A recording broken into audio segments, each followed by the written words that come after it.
السلام علیکم ناظرین، میں ہوں حذیفہ شکیل اور میرے ساتھ شریک گفتگو ہیں پروفیسر ڈاکٹر شفیق احمد صاحب۔ آپ سابق ڈین فیکلٹی آف آرٹس اسلامی یونیورسٹی بہاولپور ہیں اور اس کے علاوہ آپ شاعر ہیں، دانشور ہیں اور بہت ساری اردو کی کتابیں آپ نے تصنیف کی ہیں۔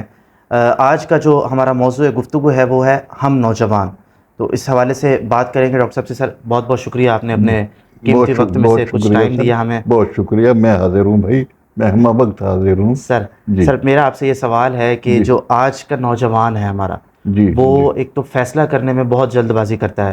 وہ فیصلہ چاہے اس کا تعلیمی ہو یا کسی بھی قسم کا کوئی فیصلہ ہو، جی بہت جلد بازی کرتا ہے اور سنی سنائی باتوں پر بھی عمل کرتا ہے۔ جی تو ایسا کیا ان کو کرنا چاہیے کہ وہ سوچیں، کسی سوچ کی طرف جائیں اور سوچ سمجھ کے اپنا فیصلہ اپنی سوچ کے تحت کریں؟ میرا خیال ہے یہ جو سوال ہے نا، اس کو تھوڑا سا ری رائٹ کرنے کی ضرورت ہے، دوبارہ ہم اس پہ غور کریں۔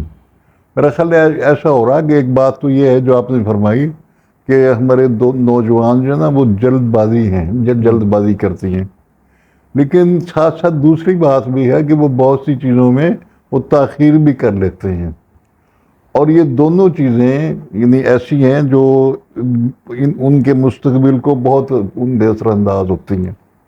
اصل میں قصہ یہ ہے کہ اگر آپ غور کریں، ابھی تھوڑی دیر پہلے آپ سے ایک بات ہو رہی تھی کہ بھئی ہمیں کیا پڑھنا چاہیے۔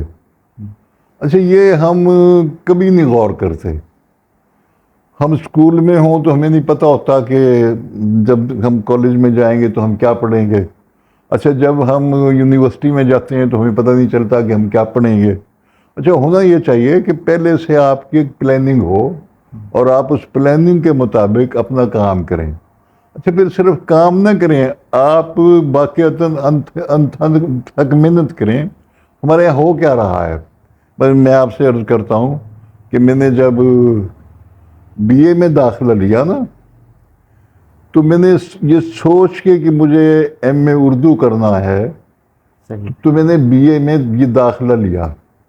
اچھا، اس کا ایک فائدہ ہوا مجھے، اور وہ یہ کہ ایک استاد بی اے میں، میرے استاد اردو کے، تو وہ بیچارے کچھ اس طرح کے مٹھے استاد تھے کہ مجھے پرنسپل صاحب کے پاس جانا پڑا کہ جناب یہ وہ ہمیں ٹھیک سے پڑھا نہیں رہے، تو مہربانی کیجیے ہمارے استاد بدلیے۔ اور پرنسپل صاحب بڑے مہربان تھے، انہوں نے واقعتاً 15-20 دن میں نا ایک نئے ٹیچر ہمارے پاس لے آئے، اور وہ ٹیچر جب سچی بات ہے کہ میں نے ان سے پڑھا اور انہوں نے ساری کلاس کو جس طرح گائیڈ کیا، میں سمجھتا ہوں میں بھی اور ہماری ساری کلاس جو اس وقت اردو کی تھی، تو وہ ان میں ایک ذوق پیدا ہو گیا تھا اردو کو پڑھنے کا، شاعری کو سننے کا، شعر کہنے کا۔ اچھا، پھر اسی بنیاد پر میں نے ایم اے میں داخلہ لیا، اور پھر میں نے اسی بنیاد پر پی ایچ ڈی کی۔ اچھا، اس کے بعد پھر ظاہر صاحب جانتے ہیں، آپ لوگ دیکھتے ہیں کہ اس وقت میں جب یہ میری ریٹائرمنٹ کو 11-12 سال ہو گئے، میرا خیال ہے شہر بھر میں واحد آدمی میں ہوں جو اب بھی بیٹھا نا لکھنے پڑھنے کا کام کر رہا ہے۔ کیوں کہ ایک دلچسپی ہے ہماری۔ جی اچھا، ہمارے ساتھ مشکل یہ ہے جو اس وقت ہمارے نوجوان ہیں نا، ایک تو مستقبل بالکل انہیں نا تاریک نظر آتا ہے ملک، اور یہ ہمارے سیاستدانوں کا کمال ہے یا ہمارے معاشرتی جو حوالے ہیں ان کی سبب سے انہیں کچھ پتہ ہی نہیں ہوتا وہ بیچارے کریں کیا۔ اچھا، دوسری بات ایک خرابی اور ہے، اور وہ اداروں سے زیادہ نا وہ یعنی گھر میں جو افراد خانہ ہیں، مثلا دادا ہیں یا بابا ہیں یا والدہ ہیں، اچھا ان کی بھی توجہ نہیں ہے کہ وہ بچوں کو کیا بتائیں۔ اچھا، ایک دوڑ لگ جاتی ہے، لو جی ڈاکٹر بنانا ہے، وہ جی وہ پائلٹ بنانا ہے، وہ جی کمپیوٹر سیکھنا ہے۔ اچھا بھی کیوں کا جواب کسی کے پاس نہیں ہوتا۔ اسی لیے ہمارا نوجوان اسے کچھ پتہ ہی نہیں ہوتا وہ بیچارے کو کرنا کیا ہے، ایک اس کے ساتھ یہ پرابلم۔ اچھا، دوسرا پرابلم جو ہے نا وہ یہ ہے کہ آپ مثلا کمپیوٹر میں آپ نے داخلہ لیا، کیا کمپیوٹر کے وہ سارے اسباق اور آپ کو جو اویلیبل ٹیچر ہے، کیا ان سب چیزوں کی گرفت اس کی اپنی ہے نمبر ایک. کیا وہ جو لیب ہے کیا وہ سفیشینٹ ہے آپ کے لیے؟ کیا آپ کی جو لائبریری ہے کیا اس میں وہ آپ کا سارا مواد موجود ہے؟ تو یہ اس ملک میں سب سے بڑی خرابی اس وقت یہ پیدا ہو رہی ہے کہ طالب علم پڑھنا بھی چاہے تو ٹیچر، لیبز اور لائبریری ان کا فقدان ہے. یعنی میں آپ کو پورے وثوق سے کہتا ہوں کہ اس وقت شاید ہی کسی یونیورسٹی کو لائبریری کے لیے کوئی پیسے ملتے ہوں، شاید ہی ملتے ہوں، اور اگر وہ ملتی ہوں گے تو وہ بہت کم ہوں گے جن سے آپ یعنی اپنی جو چیزیں وہ دستیاب کر ہی نہیں سکتے. ایک پرابلم. اچھا پھر ایک قصہ اور ہے، ہم اپنے معاشرے کو نہیں جانتے. مثلاً وہ جو ایک بات تھی نا کہ جی وہ ٹیچر جی بڑا سختی کرتے ہیں طالب علموں پہ، وہ جی اسکول میں، کالج میں، یونیورسٹی میں. اچھا بھئی یہ بات نا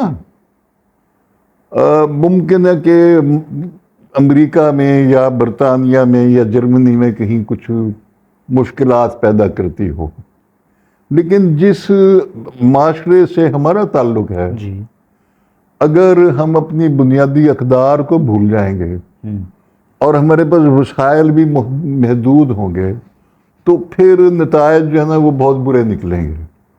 میں آپ کی توجہ مبذول کرانا چاہتا ہوں کہ ہمارے ایک گورنر تھے، میں ان کی عزت بھی بہت کرتا ہوں، وہ خالد مقبول صاحب یہاں پنجاب کے گورنر رہے اور بہت عرصے تک رہے.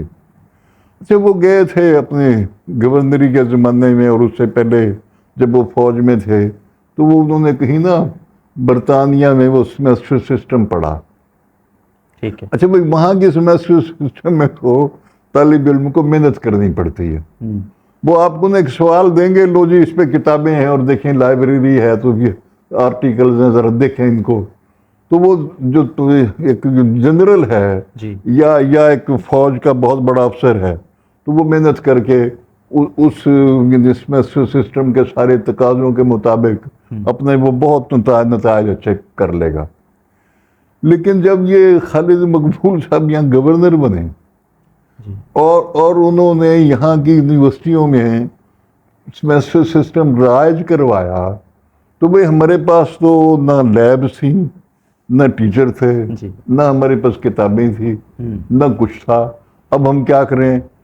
اب آپ یقین کیجئے مجھے بڑا افسوس ہوتا ہے یہ دیکھ کے کہ اگر آپ کے پاس ایم اے کا تھیسس ہے، بی ایس کا تھیسس ہے یا آپ ایم اے کا تھیسس یہ اس کی پی ایچ ڈی کا تھیسس ہے، آپ یقین کیجئے آپ اسے دیکھ نہیں سکتے. لوگوں کو لکھنا آتا ہی نہیں، لوگ لکھنا ہی بھول گئے. اب تو شاید لوگ خط بھی نہیں لکھ سکتے. تو اب یہ جو مسائل ہے نا یہ سارے معاشرے کے ہیں اور اس میں ہمارا نوجوان بھی پھنسا ہوا ہے. تو آپ جب تک ان ساری چیزوں کو ایڈریس نہیں کریں گے، جب تک آپ ان ساری چیزوں کو ایڈریس نہیں کریں گے تو وہ کامیابی کی طرف آپ کا جانا جو ہے نا وہ بہت مشکل ہے. صحیح. اس وقت جو مشکل ہے نا وہ ہمارے لیے نوجوان کے لیے یہ ہے. اچھا پھر جب اسے کچھ نہیں ملتا، اب یہ آپ نے نا مثلاً ایک کلاس ہے اور اس میں 60-65 طالب علم بیٹھے ہیں اور وہ ٹھیک سے پڑھ بھی نہیں سکتے، پڑھا بھی نہیں سکتے. اچھا ان کے لیے کتابیں بھی نہیں ہیں، ان کے لیے ٹیچر بھی نہیں ہیں، تو وہ ڈگری انہیں ملے گی نا تو کل آپ مارکیٹ میں مقابلہ نہیں کر پائیں گے کسی. تو یہ پرابلم ہے ہمارے.